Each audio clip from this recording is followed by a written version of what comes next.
মায়ের খুনিদের ধরিয়ে দিল শিশু কন্যা। হাড়হিম করা ঘটনা হাওড়ায়। শিশুর সামনে মাকে খুন, অভিযোগ ওই শিশুর বাবা ও দাদার বিরুদ্ধে। ঘটনাটি ঘটে জগাছ থানার অন্তর্গত ইচ্ছাপুর এলাকায়।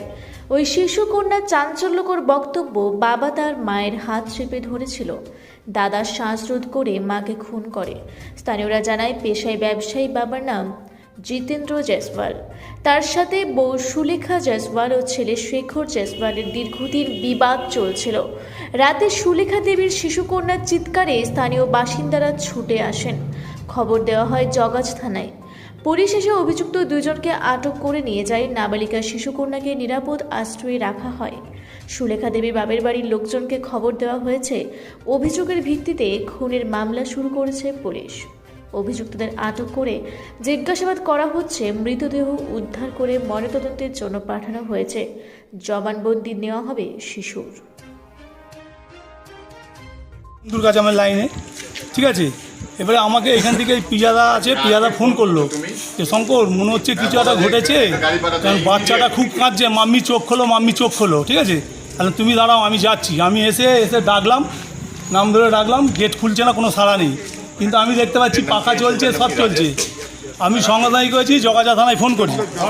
আমার কাছে নাম্বার নেই জগাছা থানায়। আমি 100 ডায়ালে ফোন করে জগাছা থানায় ফোন করার পর জগাছা থানাকে আমি বলছে মনে হচ্ছে ওরা স্বামী স্ত্রীকে ঝগড়া হয়েছে, আবার শুয়ে পড়েছে। কারণ দেখুন বাচ্চাটা কিন্তু কাঁদছে, মাম্মি চোখ খোলো, মাম্মি চোখ খোলো, কাঁদছে বাচ্চাটা বলতেই তখন জগাছা থানা আসে। আসার পর জগাছা ডাকতেই তখন গেট খোলে। তখন আমরা উপরে উঠে গিয়ে দেখলাম, আমরা যেটা ডাউট করছি সেটাই, বউটাকে মানে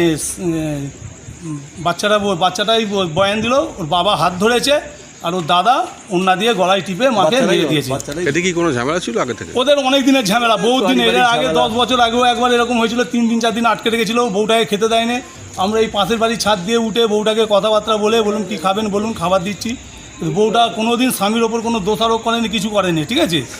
কিন্তু আজকে কি ঘটলো সেটাই বোঝা গেল না। আজকে এসেই 11:10 নাগাদ দেখলাম যে এরকম হচ্ছে। এরা যে এখানে পাশাপাশি লোকজন ছিল বলতেই আমি ছুটে এলাম, এসে ডাকলাম, ডেকে কোনো সাড়া পেলাম না। পেতে আমি সমাধানের প্রশাসনের দায়িত্ব হলাম, প্রশাসনকে ফোন করলাম জগাছা থানায়।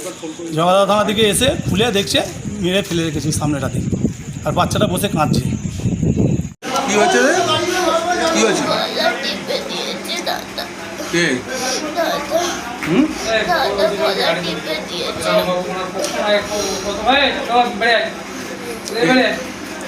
দাদা মানে কি?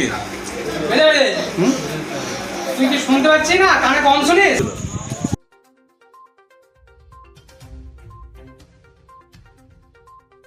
হাওড়া থেকে মণিশঙ্কর বিশ্বাসের রিপোর্ট, রূপসী বাংলা মিডিয়া।